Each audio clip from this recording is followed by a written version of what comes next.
Então, esse cuidado na comunicação, ele é fundamental. É fundamental para que a gente possa ter espaço para direcioná-los e não ser surpreendido com problemas que a gente não conseguiu detectar por uma falta de comunicação. Olá, meu nome é Aline Pelliccioli, eu sou especialista em comportamento humano e eu ensino pais a resolverem conflitos da adolescência através da comunicação. E é sobre comunicação mesmo que hoje eu quero co-criar com vocês, mais especificamente sobre a mensagem oculta por trás daquilo que nós falamos.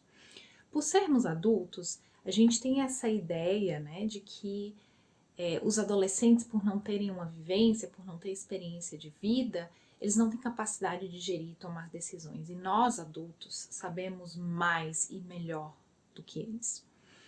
É uma realidade que eles têm menos vivência e que nós temos experiências em uma série de coisas. Mas não é uma verdade absoluta que nós sempre sabemos mais ou melhor do que eles. De alguma forma, é mais do que comum a gente perceber que existem pais que anulam completamente a opinião dos filhos, mesmo em pequenas decisões que têm muito mais um cunho de escolha pessoal ou de um gosto pessoal do que efetivamente uma decisão que vai trazer consequências graves ou irreversíveis. Mas por que em tantos momentos nós anulamos essa capacidade do jovem de gerir e de fato de tomar algumas decisões pequenas, mesmo que isso vá de encontro àquilo que a gente deseja? E eu acredito que pior que isso, às vezes a gente sequer para pensar nessa habilidade absurda que nossos jovens têm de entender além do que está sendo dito ali, de entender até o que está no inconsciente do que a gente está falando. E com certeza olhar o que está por trás das palavras ou tentar entender é uma habilidade humana. Mas para os jovens isso é ainda mais latente. Por quê? Porque eles não têm experiência de vida. Então tudo que eles recebem de informação e de troca, de alguma forma precisa fazer sentido para eles. E se eu não tenho uma resposta objetiva e automática para o que eu estou ouvindo, para o que eu estou recebendo de informação, eu vou criar uma lógica para poder aceitar essa posição, essa decisão que está sendo tomada por mim. Eu vou tentar compreender o que eu não estou percebendo ou a intenção do que a pessoa está decidindo se eu não posso tomar essa decisão. E aí é nesse momento que eu percebo que não é só o que está por trás do que a gente está falando, mas também a mensagem que eles estão absorvendo de forma diária. O resultado que a gente deseja quando a gente fala alguma coisa, ele é comprometido a partir do momento que a gente fala uma coisa, mas a mensagem que a gente está passando de alguma forma é conflitante. O inverso também é muito verdadeiro. Então, assim, eu não só paro para pensar como adulto, regulador, responsável por educar, encaminhar, eu não só não paro para pensar na mensagem que eu estou passando, como também não paro para pensar na mensagem que está por trás do que eu estou escutando. Para clarear um pouquinho as suas ideias para esse vídeo também, né, não ser tão subliminar e a gente ficar, meu Deus, o que é tão...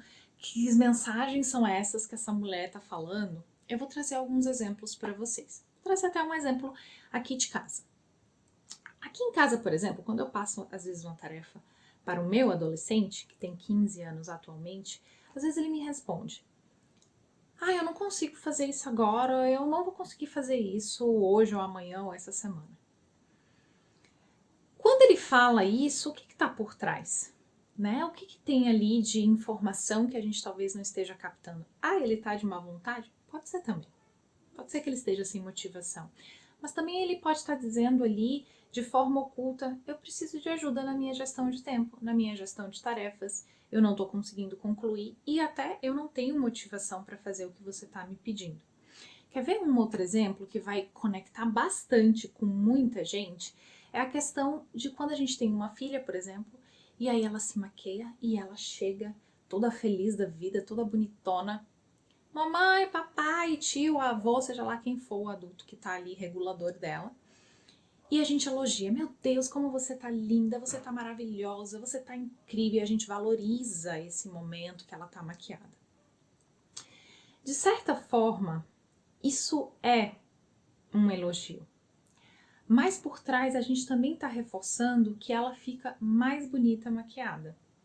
E aí chega lá na adolescência, quer gastar dinheiro com um monte de coisa, quer comprar um bocado de coisa fútil, pega as coisas da mãe escondida para usar, só pensa em andar na moda, só pensa em seguir pessoas que estão ensinando a fazer maquiagem, que estão ensinando. E a gente começa a achar demais, a gente começa a reclamar desse desejo, né, súbito de repente querer ser da moda.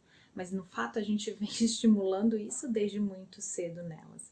No fato, a mensagem que está por trás é: você fica mais bonita quando você está maquiada, quando você está vestida assim, ou quando você faz isso. E eles entendem isso como um reforço positivo.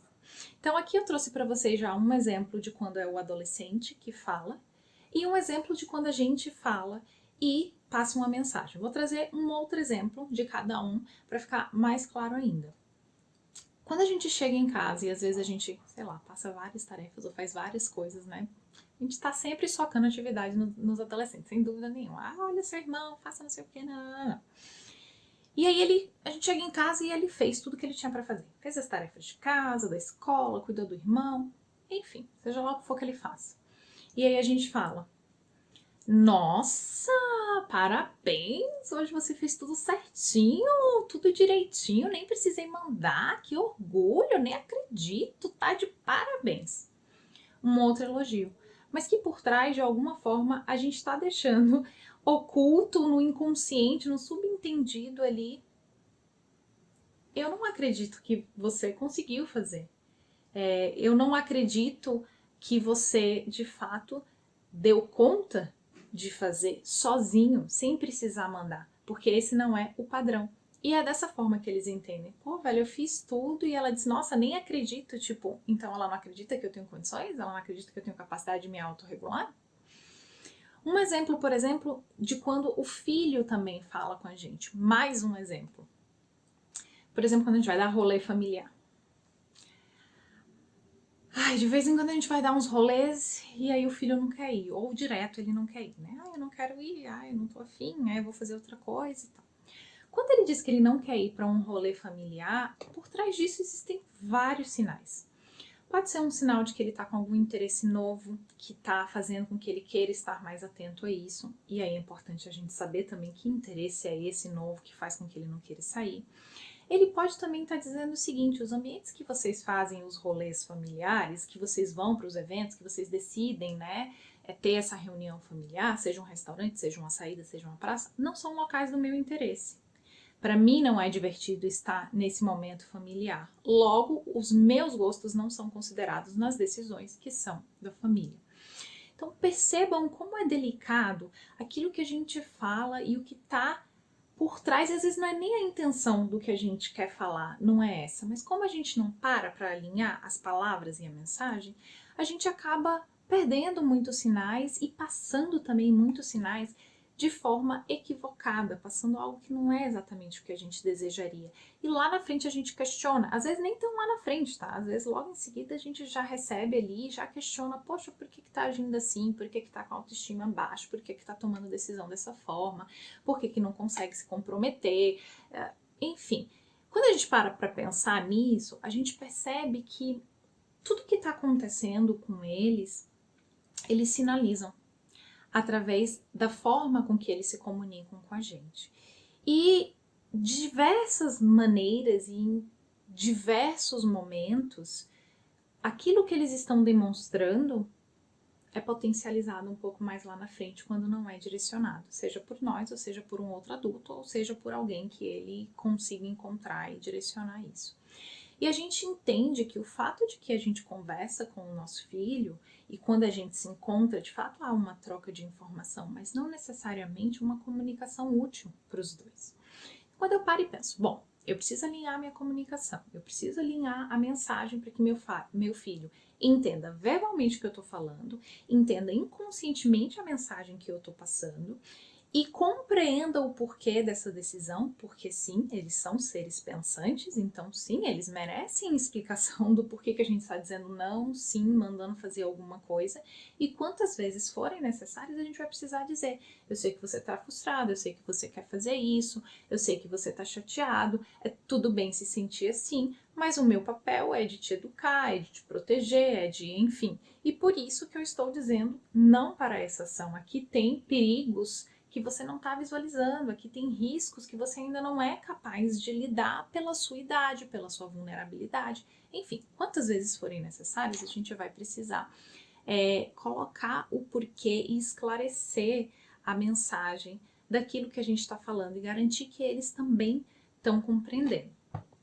E em vários momentos é necessário que você questione mesmo o que você está entendendo pelo que eu estou falando. Você compreende os meus motivos, ainda que você esteja chateado, frustrado, ainda que você esteja com raiva nesse momento, mas você compreende o porquê que eu estou fazendo isso? Você compreende o porquê que eu estou falando isso? O que você entendeu pelo que eu falei? Então, todos esses questionamentos, eles de alguma forma eles são necessários dentro da comunicação com o nosso adolescente. E em teoria, a gente elogia eles em vários momentos, mas talvez não da forma correta, não da forma que faça com que eles mantenham um mindset de desenvolvimento e não um mindset fixo.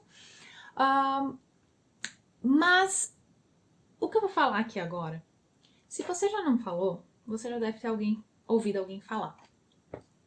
Quando alguém chega e fala assim, ó, nossa, meu filho faz tal coisa, pode ser positivo ou pode ser negativo. E ninguém lá em casa é assim. Eu não sei a quem esse cidadão puxou. Só que quando a gente para pensar bem direitinho, tá? Raciocinar assim nos detalhes, a gente percebe que ou sim tem alguém que serve de modelo para ele e que de alguma forma ele está seguindo o exemplo, ou a gente tem alguém que serve de modelo inverso. Quando a gente tem um comportamento que ele ultrapassa um equilíbrio de harmonia e ele vai um pouquinho além ali na escala, esse comportamento se torna uma referência negativa ou uma referência de repulsa para o adolescente e ele faz o inverso. Então, é mais do que natural quando a gente vai esmiuçar que a gente perceba, por exemplo, na organização. Meu filho não é organizado, eu não sei a quem puxou, nós todos somos organizados, isso aí ou é na organização, ou é no planejamento, ou é na forma de se posicionar, ou fala muito, ou fala pouco, enfim, qualquer situação que você identifique que não tem.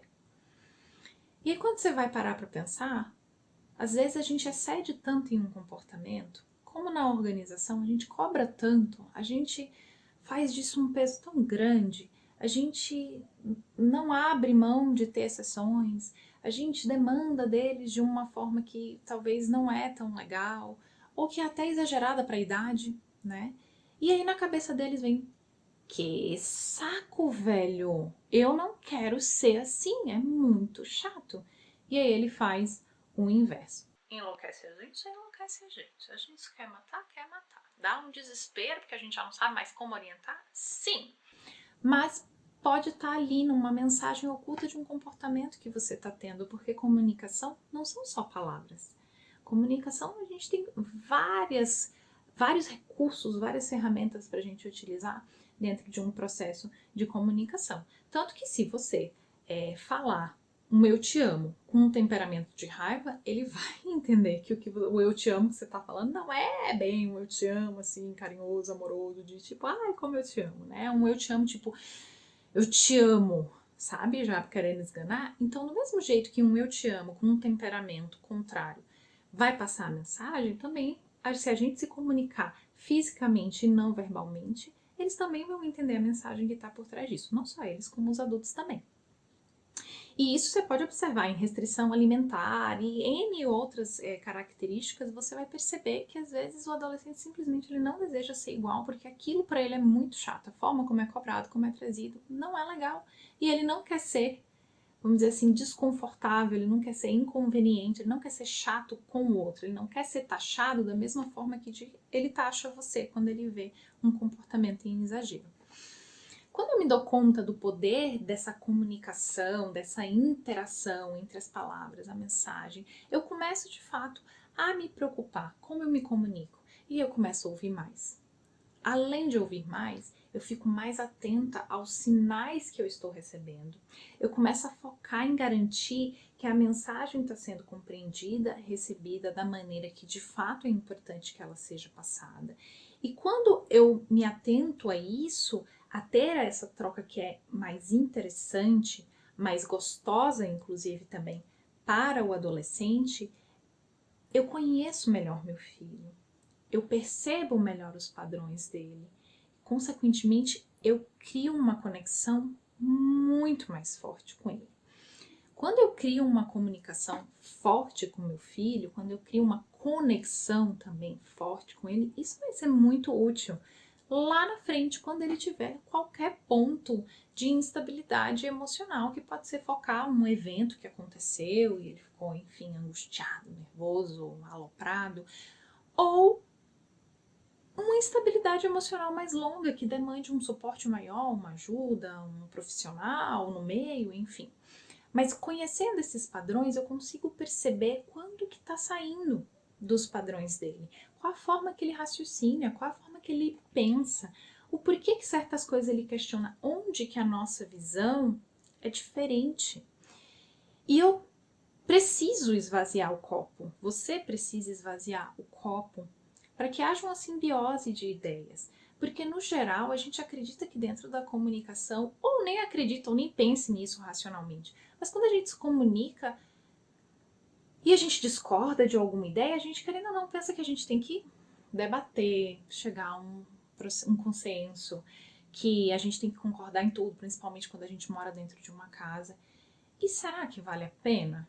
Será que vale a pena a gente desgastar uma relação que nessa fase já naturalmente se afasta um pouco por conta da busca da identidade, em prol de concordar em tudo? Será que é realmente necessário que a gente invalide percepções diferentes quando elas não trazem malefícios? Será que a gente realmente contribui quando a gente está querendo incutir as nossas verdades em nossos filhos, colocar o nosso ponto de vista, debater aquilo que a gente acredita, querer que ele tenha uma percepção como a gente tem da vida, que não veio incutida, foi formada com as nossas experiências que o adolescente ainda não teve para poder formar dele? Será que vale a pena esse desgaste? Será que a gente realmente precisa agir dessa forma? Ou a gente pode manter a individualidade e diferentes percepções para cada um, sem que isso seja um problema? Até porque pessoas diferentes, ideias diferentes. E parece uma besteira pensar que algo tão simples faça uma diferença tão grande no resultado. Mas eu vou te garantir que não é tão simples assim. Porque na comunicação a gente foca muito na gente, a gente só quer falar.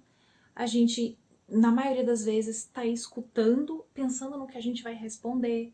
E quando a gente está fazendo isso, a gente não está escutando o outro na essência. Então, quando a gente sai desse padrão que a gente costuma ter e a gente começa a compreender um pouco mais a perspectiva do outro, na maioria das vezes a gente consegue ter uma comunicação que é mais saudável. E quando eu estou falando em saudável, não é necessariamente uma comunicação que vai trazer o resultado da forma que você quer, mas é uma comunicação que vai trazer um equilíbrio entre ceder e doar, né? O que eu cedo, o que eu posso, o que eu consigo dar, o que eu consigo negociar aqui, o que é inegociável. Então, a partir desse momento, muda toda a relação com o filho. E em uma fase onde tudo é muito, onde a comunicação se faz muito necessária, para que você possa, inclusive, direcionar ele em tantas e tantas situações que ainda estão por vir. E assim, se a gente der 2 segundos de pensamento, por que a gente subestima tanto a capacidade deles de compreender as mensagens por trás e a forma que a gente se comunica com eles? E a gente superestima pra caramba a capacidade deles de fazer besteira. A gente faz algo muito incongruente, porque a gente cobra deles na comunicação que eles entendam de forma clara, ou que eles venham nos falar um problema de forma clara, madura, no tempo certo. E ao mesmo tempo a gente está o tempo todo dando diretrizes para eles do que fazer. Então, para a comunicação eles já estão 100%. Mas para as ações não. Até inclusive dar diretrizes o tempo inteiro é uma mensagem que a gente está passando. Eu não acredito que você está pronto. Eu não acredito que você vai entregar o que se espera de você. Logo eu te falo o que fazer, para que você não gere ou não faça uma escolha que não é aceitável no âmbito familiar, no âmbito escolar.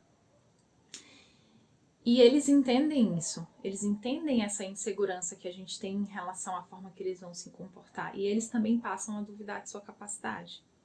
Porque, querendo ou não, nós pais ocupamos um espaço dentro da vida do adolescente onde tudo que a gente fala se torna uma verdade absoluta, se torna algo muito maior, se repete na mente deles de forma inconsciente. E tudo isso num movimento que muitas vezes nem mesmo o adolescente, nem mesmo os pais sentem. Então esse cuidado na comunicação, ele é fundamental. É fundamental para que a gente possa ter espaço para direcioná-los e não ser surpreendido com problemas que a gente não conseguiu detectar por uma falta de comunicação.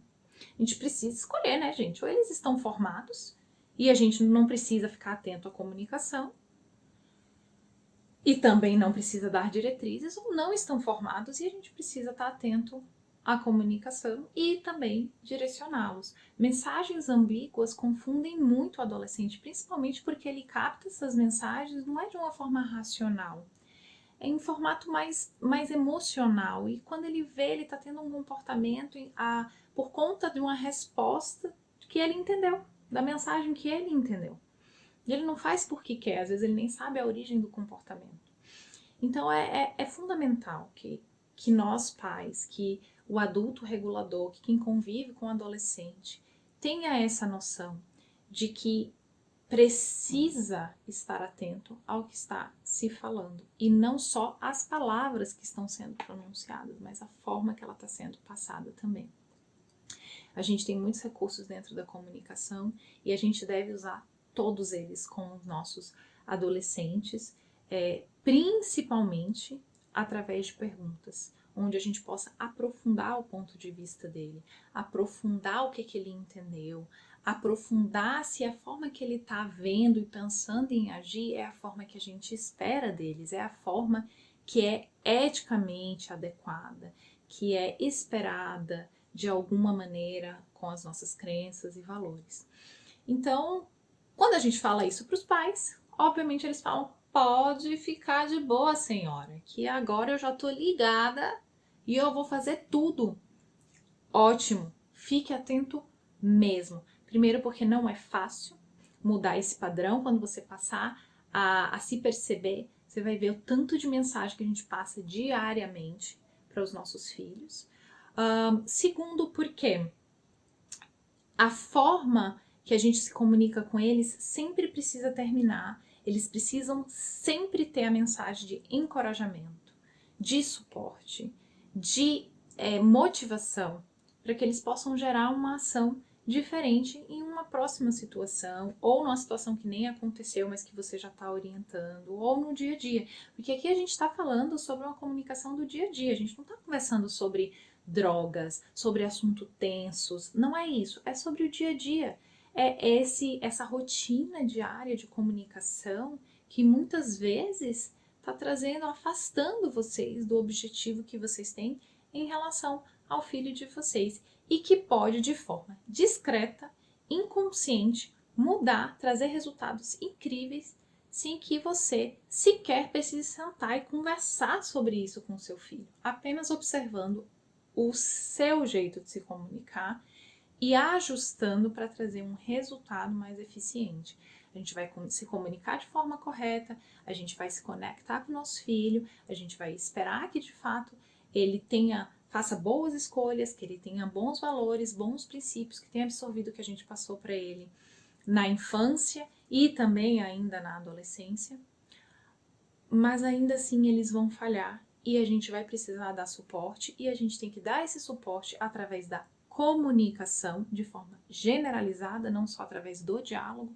Às vezes um simples abraço, um simples acolhimento fala muito mais do que palavras, e fazer isso sem reclamar, porque esse é o nosso papel. Essa é a nossa principal função com os nossos filhos, é estar para dar suporte, é estar para recalcular a rota. E se a gente fizer isso reclamando, a gente também passa a mensagem de que eles são um peso pra gente. Então, a partir de agora, começa a ficar aí atenta e ligada na forma que você se comunica e nas mensagens que você tem passado de forma automática, tanto para eles quanto como você está observando e absorvendo a comunicação deles com você.